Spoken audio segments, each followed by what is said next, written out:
dear students, good morning everyone. Last class లో మనం atomic structure గురించి డిస్కస్ చేసుకున్నాం. అటామిక్ స్ట్రక్చర్ చాప్టర్ లో ఆటమ్ ని ఎలా ఐడెంటిఫికేషన్ చేస్తాం అనే విషయం అబ్జర్వ్ చేసాం. నెక్స్ట్ వచ్చేసి మనకి different types of energy levels అనేవి ఉంటాయి. ఆటమ్ అనేది లోయర్ ఎనర్జీ లెవెల్ నుంచి హైయర్ ఎనర్జీ లెవెల్ కి జంప్ చేసినప్పుడు ఏం జరుగుతుంది, అలాగే ఎలక్ట్రాన్ హైయర్ ఎనర్జీ లెవెల్ నుంచి లోయర్ ఎనర్జీ లెవెల్ కి జంప్ చేసినప్పుడు ఏం జరుగుతుంది అనే విషయం అబ్జర్వ్ చేయాలి. సో ఎనర్జీ లెవెల్స్ మెన్షన్ చేస్తాం.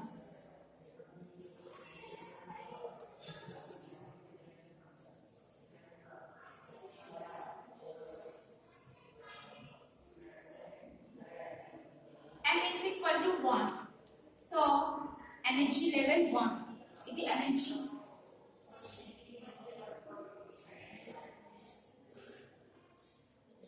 So this n is equal to 1. n is equal to 2. n is equal to 3. n is equal to 4. So electron lower energy level నుంచి higher energy level కి jump చేస్తుంది. అంటే electron n is equal to 1 నుంచి n is equal to 4 కి jump చేస్తుంది. lower energy level నుంచి higher energy level n is equal to 4 కి jump చేస్తుంది. ఇలా jump చేసినప్పుడు ఎలక్ట్రాన్ అనేది ఎనర్జీని అబ్జార్బ్ చేసుకుంటుంది. అబ్జార్బ్ చేసుకుని అది ఎగ్జైట్ అవుతుంది అన్నమాట. లోయర్ ఎనర్జీ లెవెల్లో ఉన్న ఎలక్ట్రాన్ హైయర్ ఎనర్జీ లెవెల్ కి ఎగ్జైట్ అయిపోతుంది. అలా ఎగ్జైట్ అవడానికి రీజన్ అది ఎనర్జీని అబ్జార్బ్ చేసుకోవడం. సో ఎలక్ట్రాన్ అనేది లోయర్ ఎనర్జీ లెవెల్ నుంచి హైయర్ ఎనర్జీ లెవెల్ కి జంప్ చేసినప్పుడు అక్కడ మనకి ఎనర్జీ అనేది అబ్జార్ప్షన్ జరుగుతుంది. ఎనర్జీని అబ్జార్బ్ చేస్తుంది. సో అలా కాకుండా ఎలక్ట్రాన్ అనేది హైయర్ ఎనర్జీ లెవెల్ నుంచి లోయర్ కి జంప్ చేస్తుంది అనుకోండి. ఇలా హైయర్ నుంచి లోయర్ వచ్చేస్తుంది. ఇలా వచ్చినప్పుడు మనకి ఇక్కడ ఎనర్జీ అనేది ఎమిషన్ జరుగుతుంది. ఎనర్జీని ఎమిట్ చేస్తుంది. అది తీసుకున్నటువంటి ఎనర్జీని ఎమిట్ చేసేసి హైయర్ నుంచి లోయర్ కి వస్తుంది.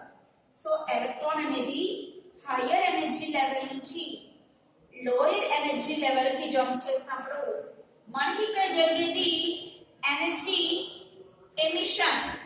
ఎనర్జీ ఎమిషన్ అంటే ఎనర్జీని ఎమిట్ చేసేస్తుంది, వదిలేస్తుంది. ఎమిటర్ ఎనర్జీని ఎమిట్ చేస్తుంది.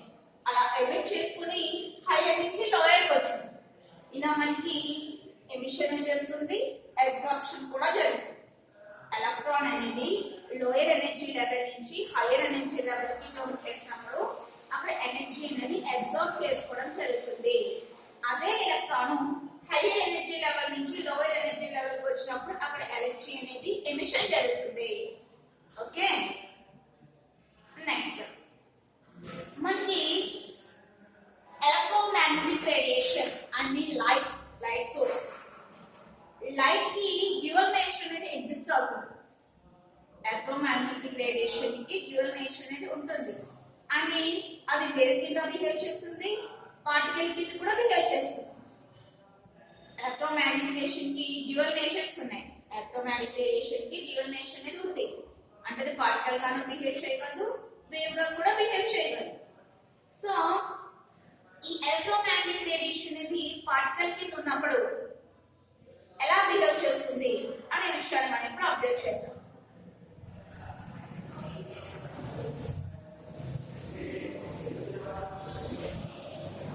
Next topic is particle nature of electromagnetic radiation.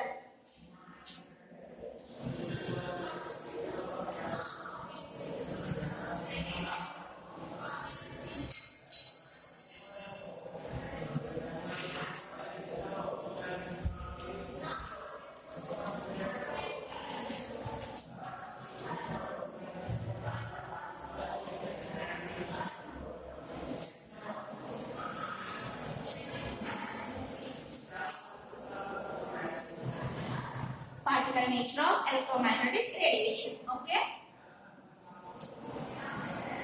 Planck అనే సైంటిస్ట్ ఒక ఆయన ఉన్నాడు. Planck.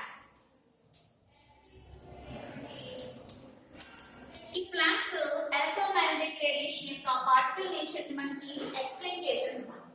సో అందుకే దీన్ని మనం ప్లాంక్స్ థియరీ అని కూడా అంటాం.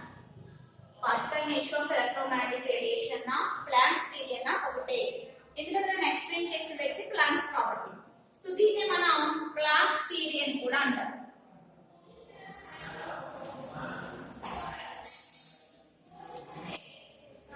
ఈ థియరీలో ప్లాంట్స్ ఏం చెప్పారో అబ్జర్వ్ చేద్దాం. ఆల్రెడీ ఇప్పుడు చెప్పాను, ఎలక్ట్రాన్ ఎనర్జీని ఎమిషన్ చేసుకున్నా అబ్జార్ప్షన్ చేసుకున్నా, అంటే అది అబ్జార్బ్ చేసుకోవడం అనేది లోయర్ లెవెల్ నుంచి హైయర్ లెవెల్కి వెళ్ళినప్పుడు జరుగుతుంది. అలాగే ఎమిషన్ అనేది హైయర్ నుంచి లోయర్కి వచ్చినప్పుడు జరుగుతుంది. సో ఈ ఎనర్జీ అబ్జార్ప్షన్ కావచ్చు, ఎమిషన్ కావచ్చు. అంటే ఎలక్ట్రాన్ అనేది లోయర్ నుంచి హైయర్కి వెళ్ళినా, హైయర్ నుంచి లోయర్కి వచ్చినా ఆ ఎనర్జీ అనేది కంటిన్యూస్ గా మనకి జరగదు, డిస్కంటిన్యూస్ గా జరుగుతుంది. In the form of small units of packets. అంటే మనకి ఎనర్జీ అనేది ఎమిషన్ జరిగినా అబ్జార్ప్షన్ జరిగినా కంటిన్యూస్ గా జరగట్లేదు, డిస్కంటిన్యూస్ గా జరుగుతుంది. అది కూడా మనకి small units of packets form లో జరుగుతుంది, చిన్న చిన్న ప్యాకెట్స్ ఫామ్ లో జరుగుతుంది అని చెప్పి ప్లాంట్స్ ఎక్స్ప్లెయిన్ చేశాడు. ప్లాంట్స్ దీనిలో ప్లాంట్స్ ఏమంటున్నాడంటే, మనకి ఎలక్ట్రోమాగ్నెటిక్ రేడియేషన్ కి పార్టికల్ నేచర్ ఉంది. అది పార్టికల్ గా బిహేవ్ చేసినప్పుడు మనకి different types of energy levels అనేవి ఉంటాయి. సో ఎలక్ట్రాన్ లోయర్ నుంచి హైయర్ వెళ్ళింది అనుకుందాం, వెళ్ళినప్పుడు అది ఎనర్జీని అబ్జార్బ్ చేస్తుంది. అదే ఎలక్ట్రాన్ హైయర్ నుంచి లోయర్ కి వచ్చింది అనుకుందాం, అప్పుడు అది ఏం చేస్తుంది, ఎనర్జీని ఎమిషన్ చేసేస్తుంది. ఈ ఎనర్జీని ఎమిషన్ చేసినా అబ్జార్ప్షన్ చేసినా అది అబ్జార్బ్ చేసుకుని హైయర్కి వెళ్ళినా, అదే ఎనర్జీని ఎమిట్ చేసి లోయర్కి వచ్చినా కంటిన్యూస్ గా మనకి జరగదు. In the form of small units of packets, small units of packets form లో జరుగుతుంది.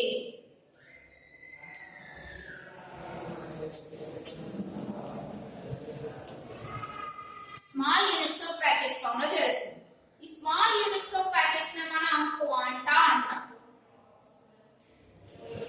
దీన్ని మనం క్వాంటా అంటాం. సో ఇప్పుడు ఎనర్జీ ఎమిషన్ కానీ అబ్జార్ప్షన్ కానీ in the form of quanta, అంటే క్వాంటా ఫార్ములే మాత్రమే మనకి జరుగుతుంది అని ఎక్స్ప్లెయిన్ చేసే సైంటిస్ట్ ప్లాంట్స్. ఓకే, ఎనర్జీ చూస్తాం. ఎనర్జీ అనేది ఫ్రీక్వెన్సీకి డైరెక్ట్లీ ప్రపోర్షనల్ గా ఉంటుంది. ఎలక్ట్రోమాగ్నెటిక్ రేడియేషన్ ఉంది కదా, దాని ఫ్రీక్వెన్సీకి డైరెక్ట్లీ ప్రపోర్షనల్ గా ఉంటుంది. సో ఎనర్జీ అంటే ఇది దేనికి ప్రపోర్షనల్ గా ఉంటుంది, frequency of electromagnetic radiation. So ఫ్రీక్వెన్సీకి సింబల్ న్యూ, ఈ ప్రపోర్షనల్ టు న్యూ. ఇప్పుడు ఎనర్జీ అనేది ఏ ఫామ్ లో ఉంటుంది మనకి, small units of packets, that is quanta. ఈ ఎనర్జీ అనేది ఫ్రీక్వెన్సీకి డైరెక్ట్లీ ప్రపోర్షనల్ గా ఉంటుంది. సో ప్రపోర్షనాలిటీ తీసేద్దాం. తీసేస్తే E is equal to h nu. E is equal to h nu. దీన్ని మనం ప్లాంట్స్ ఈక్వేషన్ అంటాం. ప్లాంట్స్ ప్రపోజ్ చేసినటువంటి ఎనర్జీ ఈక్వేషన్ అంటాం. E is equal to h nu. In this h, ఇక్కడ h ని ప్లాంక్స్ కాన్స్టెంట్ అంటారు. ఎందుకంటే దీన్ని ప్రపోజ్ చేసిన వ్యక్తి ప్లాంక్స్, అందుకే ఆయన మీద గౌరవంతో ఆ కాన్స్టెంట్ ని ప్లాంక్స్ కాన్స్టెంట్ అంటాం. So h is equal to equation మనం అబ్జర్వ్ చేస్తే in this E is equal to energy, emission energy or absorption energy, ఏదైనా కావచ్చు. అబ్జార్బ్ ఎనర్జీ అయినా ఇయే, లేకపోతే ఎమిషన్ చేసుకున్నప్పుడు ఎనర్జీ అయినా సరే ఇయే. So E is equal to simple గా మనం ఎనర్జీ అంటాం. Nu is equal to frequency and h is equal to Planck's constant. Okay, h is equal to Planck's constant. ఈ Planck's constant కి వాల్యూ కూడా ప్రపోజ్ చేశారు ప్లాంక్స్.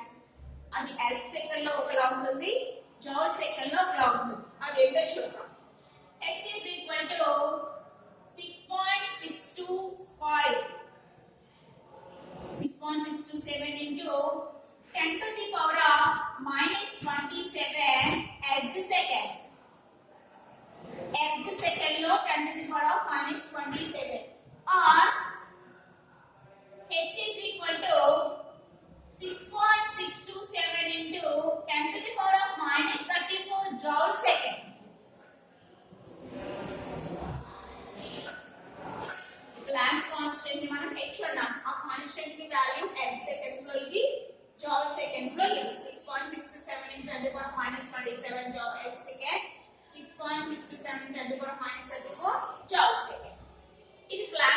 అన్నమాట.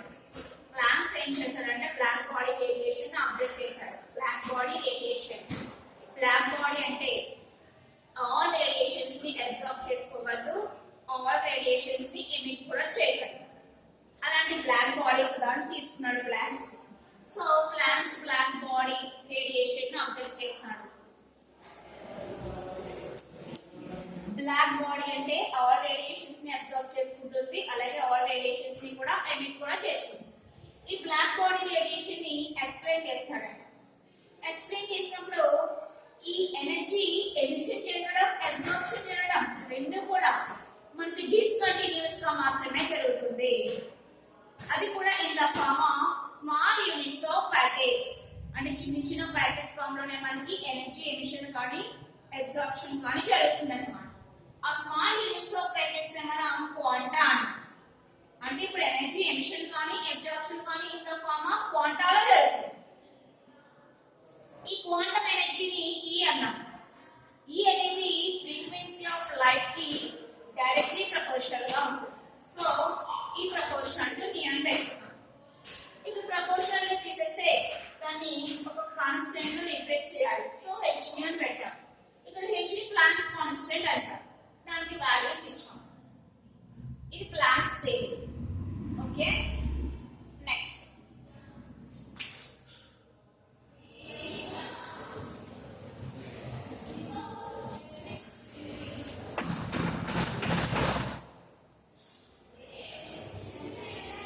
topic, photoelectric effect.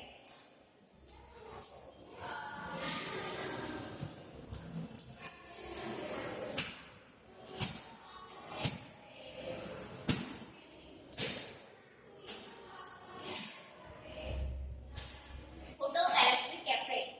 దీన్ని మనకి ఎక్స్ప్లెయిన్ చేసినటువంటి సైంటిస్ట్ ఐన్స్టైన్. దీన్ని ఎక్స్ప్లెయిన్ చేసినటువంటి సైంటిస్ట్ ఐన్స్టైన్. అందుకే దీన్ని మనం ఐన్స్టైన్స్ ఫోటో ఎలక్ట్రిక్ ఎఫెక్ట్ అంటాం, లేకపోతే సింపుల్ గా ఫోటో ఎలక్ట్రిక్ ఎఫెక్ట్ అన్నా పర్వాలేదు.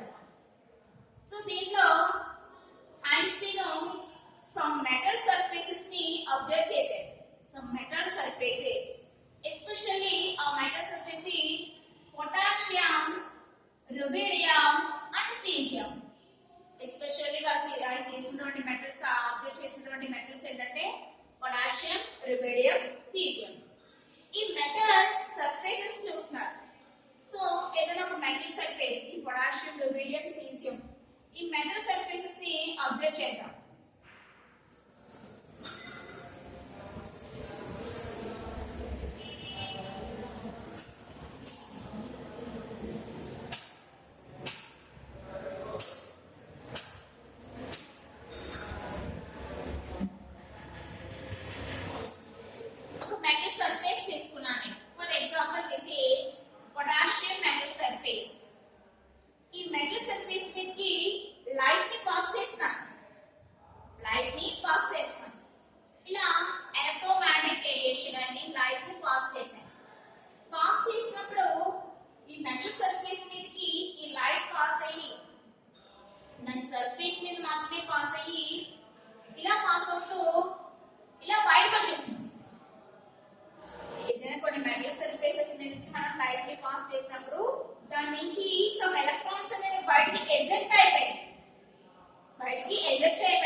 phenomenon ఫోటో ఎలక్ట్రిక్ ఎఫెక్ట్ అంటాం. ఇలా మనకి బయటకు వచ్చినటువంటి ఎలక్ట్రాన్స్ ని ఫోటో ఎలక్ట్రాన్స్ అంటాం. So this is photo electrons.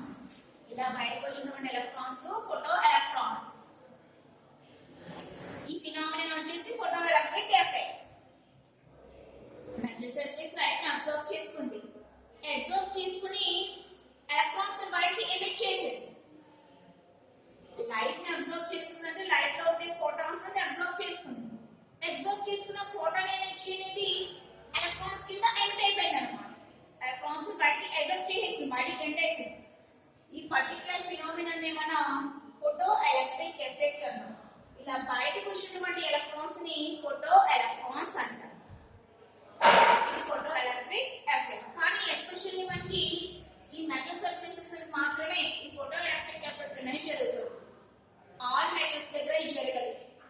Potassium, రుబేడియం, caesium లాంటి మెటల్ సర్ఫేసెస్ మాత్రమే మనం ఈ ఫోటో ఎలక్ట్రిక్ ఎఫెక్ట్ ని అబ్జర్వ్ చేయగలం.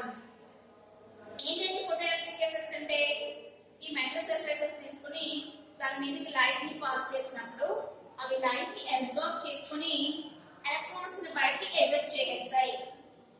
ఆ పర్టికులర్ ఫినామినన్ ని మనం ఫోటో ఎలక్ట్రిక్ ఎఫెక్ట్ అన్నాము. ఇలా బయటకు వచ్చినటువంటి ఎలక్ట్రాన్స్ ని ఫోటో ఎలక్ట్రాన్స్ అంటాం. ఓకేనా? So according to planks theory, planks ఏం చెప్పారు? ఫోటాన్ ఎనర్జీకి ఈక్వేషన్ ఇచ్చారు. E is equal to h nu అన్నారు. E is equal to h nu. కానీ ఇక్కడ మనకి ఇది ఫోటాన్ ఎనర్జీని అబ్జర్వ్ చేసుకుంది.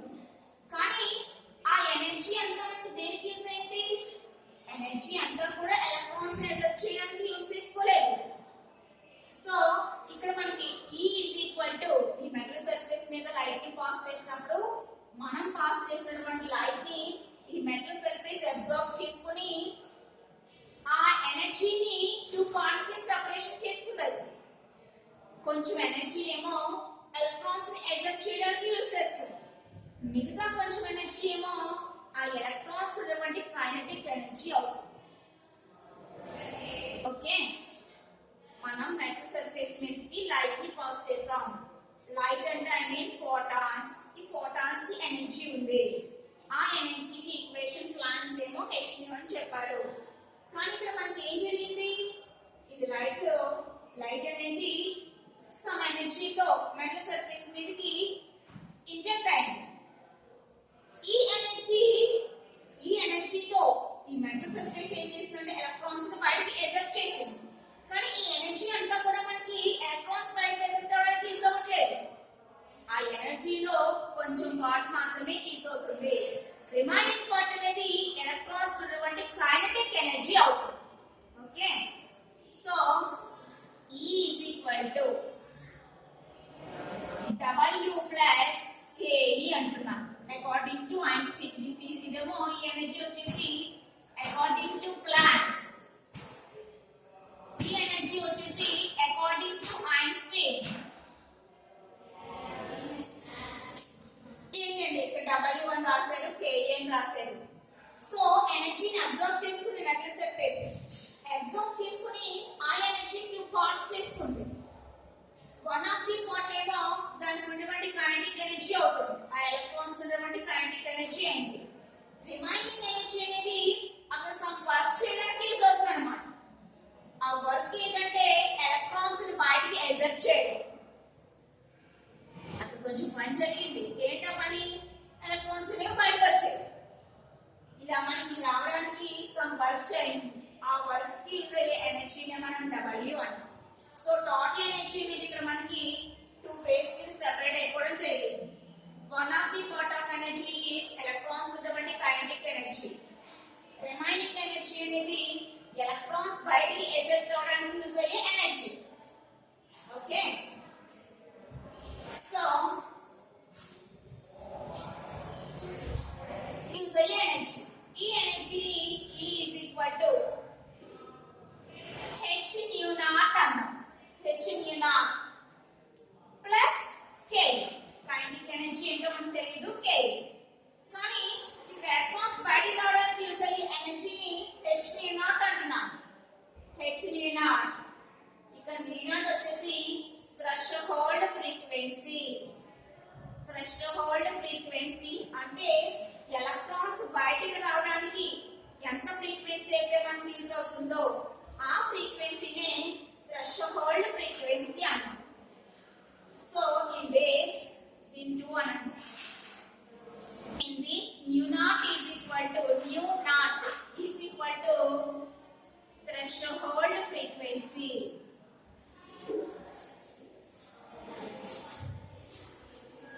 Threshold frequency అంటే మీనింగ్ ఎలక్ట్రాన్స్ బయటికి రావడానికి యూజ్ అయ్యే ఫ్రీక్వెన్సీ అని.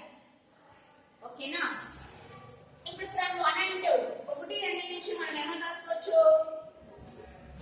రెండు ఎనర్జీసే. So h nu is equal to h nu naught plus k. నాకు ఇప్పుడు కైనెటిక్ ఎనర్జీ ఏంటో తెలియాలి. So k is equal to దీన్ని సైడ్ తీసుకొచ్చేయండి. h nu minus h nu naught. h common తీసేస్తే nu minus nu naught. k is equal to nu minus nu naught. దీన్ని మనం Einstein photo electric equation అంటాం. This is Einstein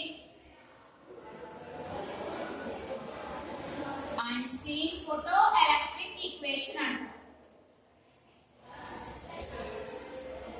Equation 3. Okay.